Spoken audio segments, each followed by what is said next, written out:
Hello बच्चों, कैसे हैं आप सभी? मैं आशा करती हूँ आप सभी लोग स्वस्थ और प्रसन्न होंगे। आज हम हमारा पाठ शब्द भंडार को पढ़ेंगे और समझेंगे। आइए इसे प्रारंभ करते हैं। ये है पाठ 14 शब्द भंडार। भाषा में प्रयोग में लाए जाने वाले विभिन्न शब्दों का संग्रह ही शब्द भंडार कहलाता है। इन शब्द भंडार के अंदर पर्यायवाची शब्द, विलोम शब्द, श्रुतिसम भिन्नार्थक शब्द, अनेकार्थी शब्द आते हैं। पर्यायवाची व समानार्थी शब्द। पर्यायवाची और समानार्थी शब्द किसे कहते हैं? पर्यायवाची वे शब्द होते हैं जो लिखने और बोलने में अलग होते हैं, यानी भिन्न होते हैं, उसके बावजूद भी समान अर्थ प्रस्तुत करते हैं। वे शब्द समानार्थी या पर्यायवाची शब्द कहलाते हैं।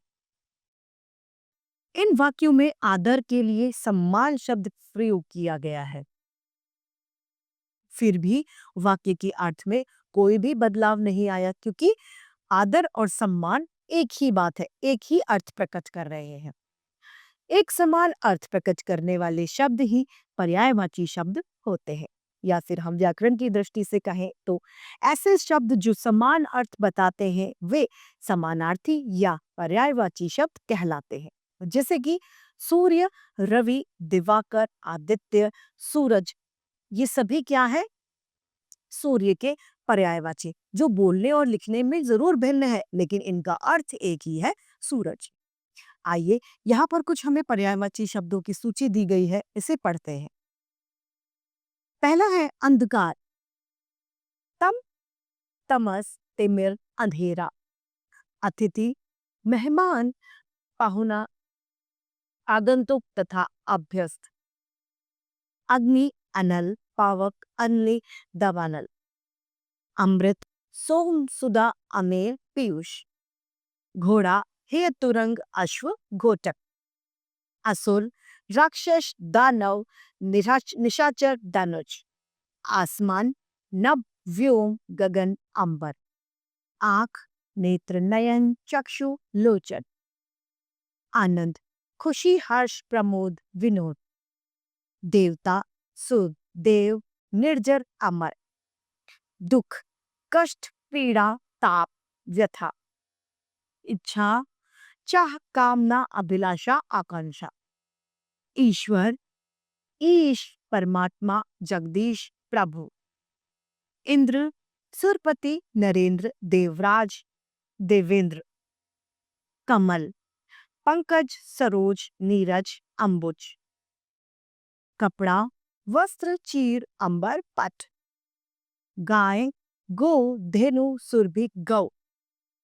गंगा, सुरसरी, देवनदी, भागीरथी तथा शान्वी। घर, ग्रह, आलय, निकेतन, सदन। चंद्रमा, शशि, राकेश, चांद, रजनीश। जल, वारी, नीर, सलिल, पानी। बालक, शिशु, बाल, बटुक, लड़का। ये सभी क्या है? पर्यायवाची शब्द। इसी में आगे है नारी, महिला, कामिनी, स्त्री, औरत। पहाड़, पर्वत, नद, शैल, गिरी। पृथ्वी, भू, भूमि, धरा, धरती। पुत्री, सुता, बेटी, तनया, आत्मजा। बगीचा, बाग, वाटिका, उपवन, उद्यान। बिजली, चपला, तड़िता, तामिनी, विद्युता। माँ, माता, अम्बा, जननी, जन्मदात्री। रात, रजनी, निशा, रात्रि, राका। वायु, हवा, पवन, समीर, अनिल। शरीर, बदन, काया, तन, देह। समुद्र, रत्नाकर, सागर, उदधि, जलधि, सिंधु। ये सभी क्या है? पर्यायवाची, जो क्या है? लिखने और बोलने में अलग, लेकिन अर्थ इनका एक ही होता है, इसीलिए इन्हें समानार्थी शब्द भी कहा जाता है। अगला बिंदु है हमारा विलोम शब्द। विलोम शब्द किसे कहते हैं? विलोम शब्द वे शब्द होते हैं जो एक दूसरे का उल्टा अर्थ प्रस्तुत करते हैं या उल्टा अर्थ प्रकट करते हैं, वो विलोम शब्द कहलाते हैं। जैसे कि रात्रि, दिन, अनुज, अग्रज, ये सभी क्या है? उल्टा अर्थ बताने वाले शब्द, अतः ये विलोम शब्द या विपरीतार्थक शब्द कहलाते हैं। बालिका द्वारा बोले जाने पर इस वाक्य में प्रशंसा शब्द निंदा का तथा अशुद्ध अच्छा शब्द बुरा का विपरीत अर्थ बता रहे हैं। यानी ये बच्ची कह रही है हमें खिलाड़ियों की प्रशंसा करनी चाहिए, वे अच्छा प्रदर्शन कर सकते हैं। तो प्रशंसा का विलोम क्या होगा? निंदा, अच्छा का बुरा। तो किसी भी शब्द का विपरीत अर्थ प्रकट करने वाले शब्द विपरीतार्थक शब्द या विलोम शब्द कहलाते हैं। यहाँ कुछ विलोम शब्द दिए गए हैं, आइए इन्हें पढ़ते हैं।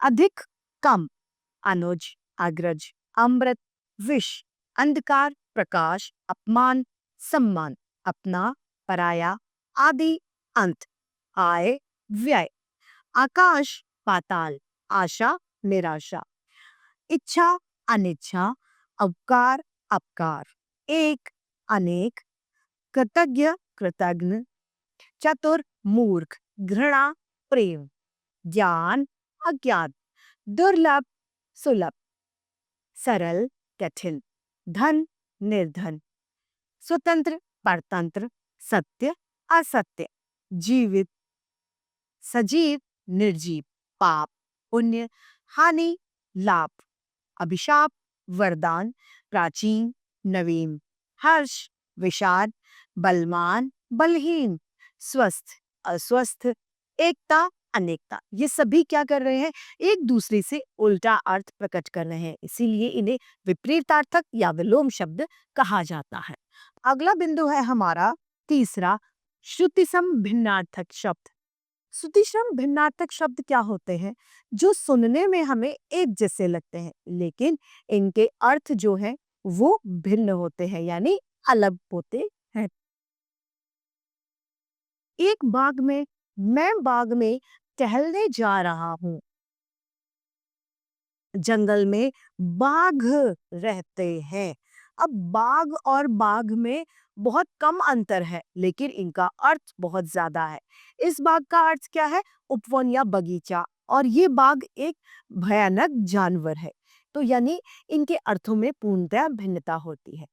यहाँ दिए गए चित्रों में लिखे गए शब्द बाघ और बाघ सुनने में एक जैसे लगते हैं, लेकिन अर्थ में तथा वर्तनी अलग है। इसी प्रकार शब्द जो बोलने सुनने में एक जैसे लगते हैं, लेकिन इनका अर्थ अलग होता है, ये श्रुतिसम भिन्नार्थक शब्द कहलाते हैं। जैसे कुल और कूल, कुल यानी वंश और कूल यानी किनारा। ऐसे शब्द व्याकरण की दृष्टि से इसको परिभाषित किया जाए, ऐसे शब्द जो सुनने में एक समान प्रतीत होते हैं, लेकिन उनके अर्थ अलग होते हैं, वे श्रुतिसम भिन्नार्थक शब्द कहलाते हैं। अली और अली, अली यानी भंवरा, अली यानी सखी। अनल और अनिल, अनल यानी आग, अनिल यानी वायु। अचार और आचार, अचार जो हम खाने में खाते हैं, खट्टा मीठा, वो आचार, और आचार यानी आचरण, जो हम व्यवहार करते हैं वो आचरण। अन्न और अन्य, अन्न जो हम खाते हैं वो अन्न, और अन्य अर्थात कोई दूसरा अन्य व्यक्ति। मात्र और मात्र, मातृ यानी माँ, हमारी जननी, मात्र यानी केवल, सिर्फ। सुत और सूत, सुत यानी बेटा, सूत यानी एक सूती धागा, यानी कोई धागा वो सूत।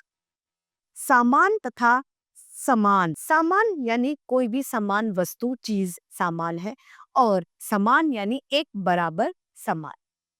राज और राज, राज यानी राज शासन, तथा राज यानी कोई भेद या फिर कोई रहस्य किसी का। अगला है और यानी की तरफ, और यानी कोई और, तथा। उदर, उदार और उधार, उदार यानी दयालु, और उधार यानी किसी से ऋण लेना, वो वाला उधार। भवन, भुवन, भवन यानी कोई इमारत या बिल्डिंग, और भुवन अर्थात संसार। तुरंग और तरंग। तुरंग यानी घोड़ा, तरंग यानी लहर।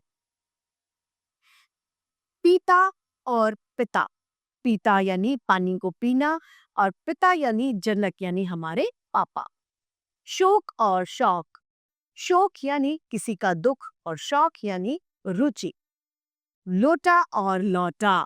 लोटा एक बर्तन है जिसमें हम दूध लेते हैं या जल चढ़ाते हैं, वो लोटा। और लौटा यानी वापसी आना। शाम और शाम। शाम यानी संध्या का समय और शाम अर्थात वर्ण यानी काला। नीड और नीर। नीर यानी घोंसला और नीर यानी जल यानी पानी। दिन और दीन। दिन यानी दिवस और दीन यानी गरीब। ग्रह और गृह। ग्रह यानी नक्षत्र और गृह यानी घर। तो ये सभी शब्द क्या है? श्रुति सम भिन्नार्थक शब्द है जो सुनने में एक जैसे लगते हैं लेकिन उसके बावजूद इनके अर्थ अलग अलग होते हैं। अगला है हमारा चौथा, अनेकार्थी शब्द। अनेकार्थी शब्द क्या है? ऐसे शब्द जो एक से ज्यादा अर्थ प्रस्तुत करते हैं वे अनेकार्थी शब्द कहलाते हैं। जैसे कि हमारा एक शब्द है कर।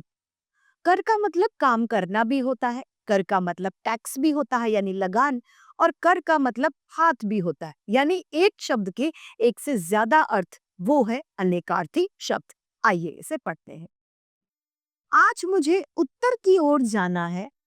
बेटा पहले मेरे प्रश्न का उत्तर दो।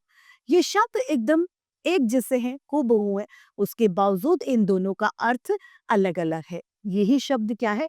अनेकार्थी शब्द, जिसमें एक का मतलब है उत्तर की दिशा और एक का मतलब है जवाब। यानी ये दोनों शब्द एक जैसे होने के बावजूद अलग अलग अर्थ को प्रस्तुत कर रहे हैं, अतः ये अनेकार्थी शब्द है। दोनों वाक्य में उत्तर शब्द का प्रयोग किया है। यह उत्तर शब्द दोनों जगह अलग अलग अर्थ बता रहा है। पहले वाक्य में उत्तर से मतलब है उत्तर की दिशा और दूसरे में उत्तर का शब्द का अर्थ है जवाब। यही शब्द अनेकार्थी शब्द कहलाते हैं। ऐसे शब्द जिनके एक से ज्यादा अर्थ होते हैं वे अनेकार्थी शब्द कहलाते हैं। आइए इन्हें पढ़ते हैं। अंक का मतलब होता है अंक। अंक यानी एक संख्या भी होती है। अंक यानी नाटक का अंक और अंक का मतलब गोद भी होता है। अंबर यानी कपड़ा भी होता है और आकाश भी होता है। अर्थ यानी धन, मतलब या फिर कारण। कर यानी किरण, टैक्स, हाथ, और काम को करना भी कर ही है। कल यानी मशीन, चैन, बीता हुआ दिन या आने वाला दिन। कुल, गोद, गोत्र, वंश तथा सब। गति यानी गति एक दिशा भी है, एक चाल भी है और मोक्ष भी है। गुरु श्रेष्ठ भी है, भारी भी है तथा शिक्षक भी है। पानी चमक भी है, जल भी है तथा इज्जत भी है।